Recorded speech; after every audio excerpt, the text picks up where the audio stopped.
안녕하십니까. 2024년 9월 23일 최병무의 팩트 시작하겠습니다. 이재명 민주당 대표가 검찰로부터 선거법 위반, 허위사실 유포 혐의에 대한 징역 2년을 구형받았죠.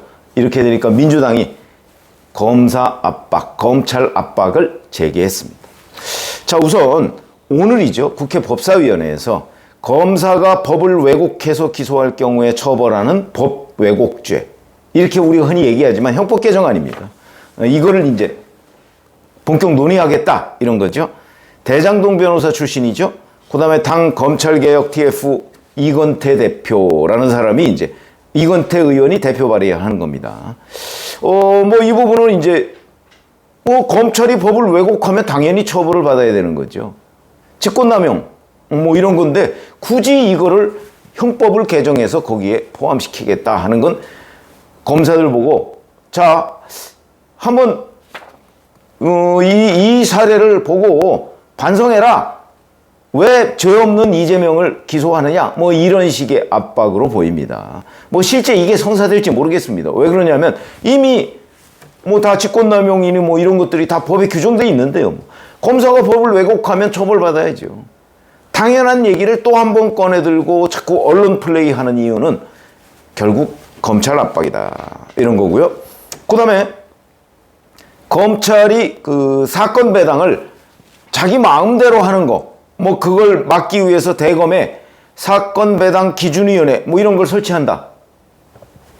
이거는 검찰청법 개정안에 나와 있는 내용인데 거기에 이제 다시 이런 내용을 넣은다는 얘기인데 이것도 황당한 얘기가 아니 대검에 이거 설치하면 검찰총장이 좌지우지하는 거 아닙니까?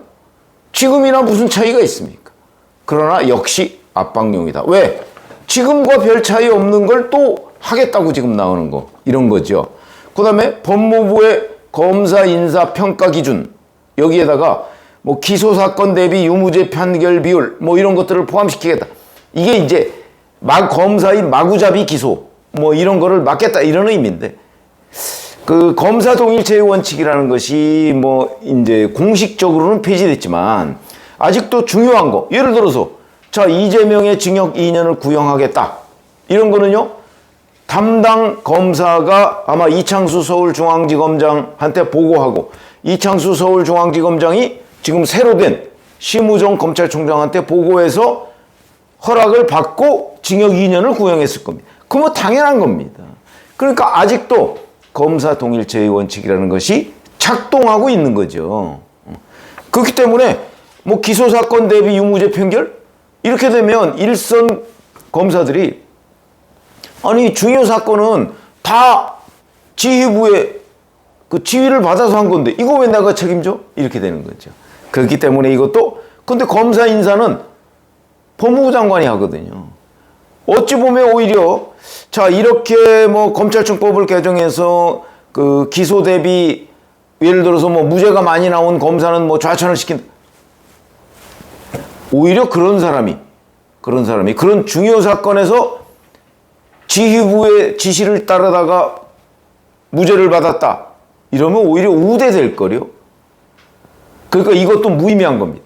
그러나 그런 것들을 지금 민주당이 검사 압박용으로 쓰고 있다는 거고요. 그 다음에 8월 중순 이후에 왜 약간 주춤거렸죠. 검사 탄핵 청문회. 여론도 나쁘고 그러니까 아마 주춤거린 것으로 보이는데 이것도 오늘 23일인데 다음 주에 10월 2일에 이제 재개한다. 박상용 부부장검사 전 부부장검사 지금 이게 울산지검 대변 사건 여기에 연루됐다고 탄핵 대상이 됐다. 황당한 일이죠. 본인이 연루된 적이 없다는 게 이미 거의 다 밝혀졌는데도 불구하고 탄핵 청문회를 하겠다. 지금 외국에 가 있죠. 저는 들어와서 좀 청문회에 응했으면 좋겠습니다. 당당하게 자기 입장을 밝혀야죠. 이것도 이제 재개한다. 이것도 역시 압박용이고요. 자, 그리고 11월 15일에 이제 선거법 허위사실 유포에 대한 1심 재판 선고를 하는데 그 선고의 재판장은 한성진 부장판사고요. 배석 판사가 2명이 있습니다. 그러니까 이제 이재명 지지자들 온라인 커뮤니티 재명인의 마을이 있죠. 여기 등등에 지금 이제 이런저런 사법부 경계용, 이건 아직 압박용까지는 가지는 않았습니다. 한성진 부장판사에 대해서 자, 진보성향 법관 모임인 국제인권법연구회 소속 인사라고 한다. 안심이 된다. 제대로만 판결 내리면 무죄다. 이렇게 약간은 격려성 경계 이런 걸 하고 있습니다.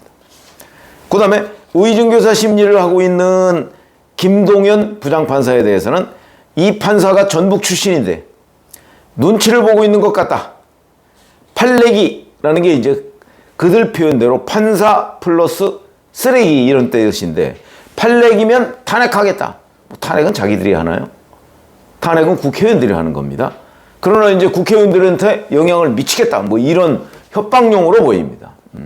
그러니까 한성진 부장판사에 대해서는 격려성 경계, 김동연 부장판사에 대해서는 일종의 협박, 이런 식으로 분리대응을 하고 있는 거죠.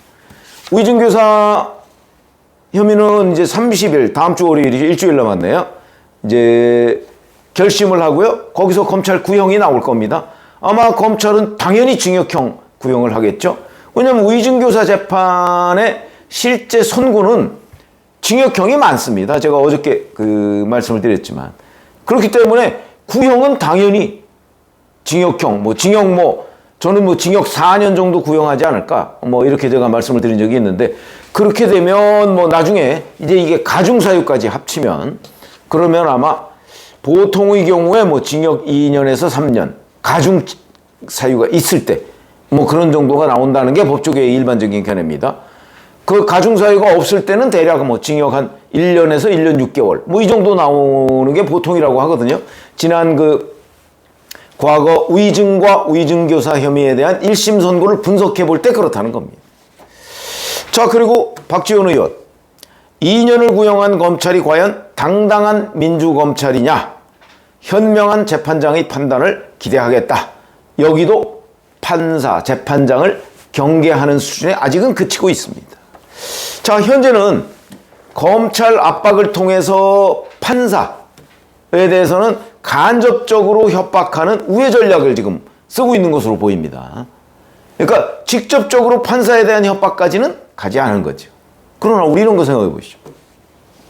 만약에 지금 한 50일 정도 남았습니다만 11월 15일이면 임박하면 아마 훨씬 더 초조해질 겁니다. 벌써 이재명 대표 주변에 이 문제를 해결해 주겠다. 왜 법조 브로커가 대단히 많거든요. 거기에다가 법조 브로커 중에 이른바 우리가 얘기하는 고급 브로커. 그러니까 정말 뭔가를 성사시키는 브로커들이 꽤 있습니다. 뭐 이름만 대면 아는 사람 몇 사람이 있습니다. 과거에도 있었고요. 그런 사람들이 정치인 주변에 얼씬거리거든요. 더군다나 이재명 대표처럼 이런 부분에 굉장히 많은 노하우를 갖고 있는 사람. 그런 사람들 주변에 아주 고급 브로커들이 이른바 붙을 가능성이 대단히 높습니다. 그래서 제가 보건대는 아마 이재명 대표 주변에도 이른바 재판 거래죠. 한성진 부장판사와 내가 잘 안다.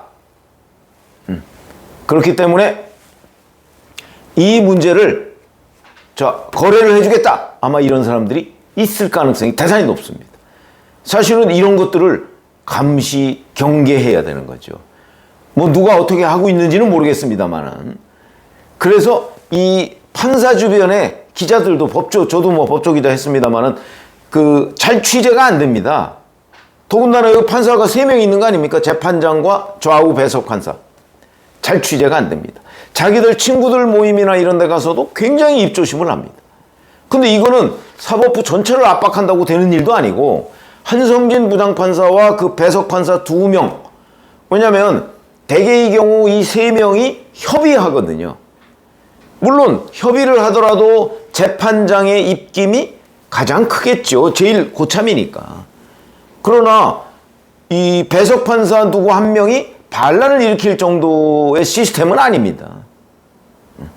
뭐 어느 유튜버는 뭐 그런 식으로 얘기하던데 그거 아닙니다. 3명이 협의를 하고 그 중에서 우리가 일반론으로 얘기하면 재판장의 입김이 가장 세다. 그러면 결국 한성진 부장판사가 어떤 생각으로 법과 원칙대로 선고를 하느냐, 아니면 이런 민주당의 우회적인 압박에 흔들리느냐, 이거에 따라서 결판이 날 것이다. 근데 그 부분에 대한 취재는 아직 이루어지지 않고 있다. 이루어지더라도 제대로 나오지 않고 있다. 이런 거고요. 제가 이제 판사들, 친구들이나 이런 판사들이 많이 있습니다. 했던 사람들한테 물어보면 영향을 전혀 안 받는다고 얘기하긴 어렵다고 합니다.